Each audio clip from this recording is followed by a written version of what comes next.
Kia ora, I'm Greg Stanley. And I'm Sarah Worthington. And we're from the Braided River Revival team at the Canterbury Regional Council. And one of the key things about a braided river that sets it apart from the typical single channel river that you often think about is that it's constantly shifting and redistributing and creating habitats across its floodplain or braid plain. That's what makes it so special and makes it a very special environment for the habitats and wildlife that live there. Because of the way it moves and redistributes and the way that the freshwater habitats are connected, we have a main active stem that people might think of as the river, but it's also connected to groundwater, it's connected to side braids, it's connected to adjoining wetlands, and there are lots of braid specialist species that have adapted and evolved over time to inhabit braided rivers.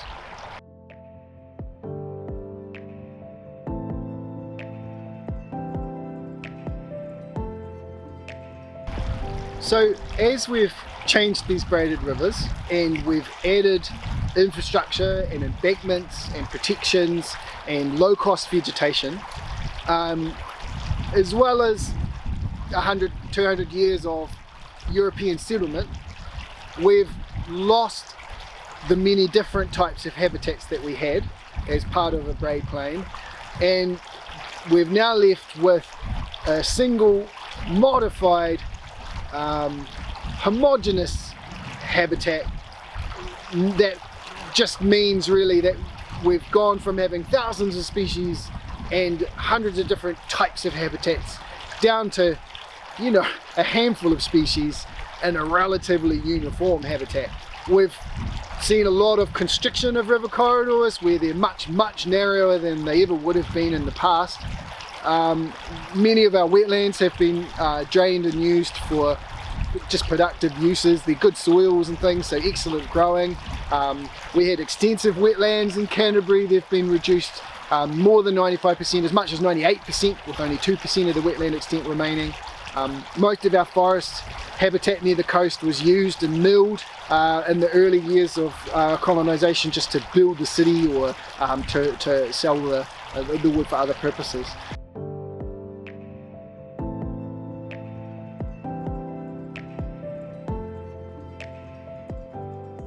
The product is that we've now got this low-cost vegetation that we're using, moving freely through the aquatic habitats, growing fast in places where it was never intended to grow fast.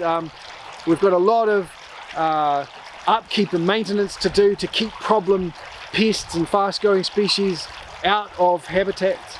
And essentially it means that where we once had a very diverse system, we now no longer have a very diverse system, which means that where we still have areas of indigenous vegetation or representative braided habitats, they're now very special and very rare and very important for protection and conservation.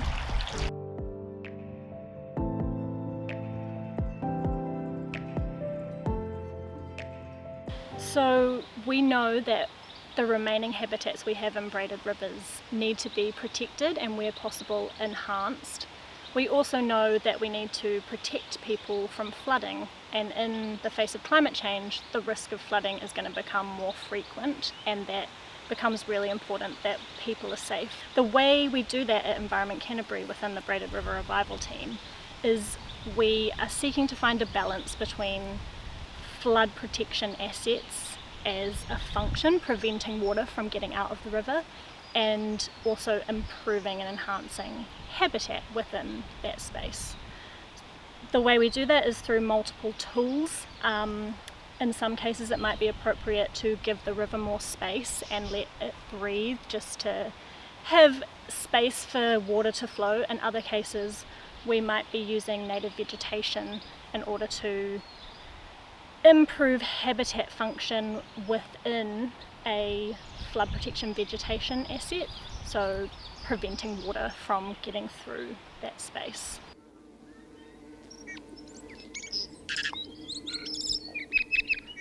Hello, my name is Manon and I work in the Braided River Revival team for Environment Canterbury. what I do is I work with contractors to complete work on the ground. So here's an example of what we do. We plant native trees underneath flood protection vegetation. For example, here we have poplars, and this helps bring back biodiversity. This helps bring back shade within the river landscape, which helps manage our weeds within the river, and it will reduce maintenance and management costs.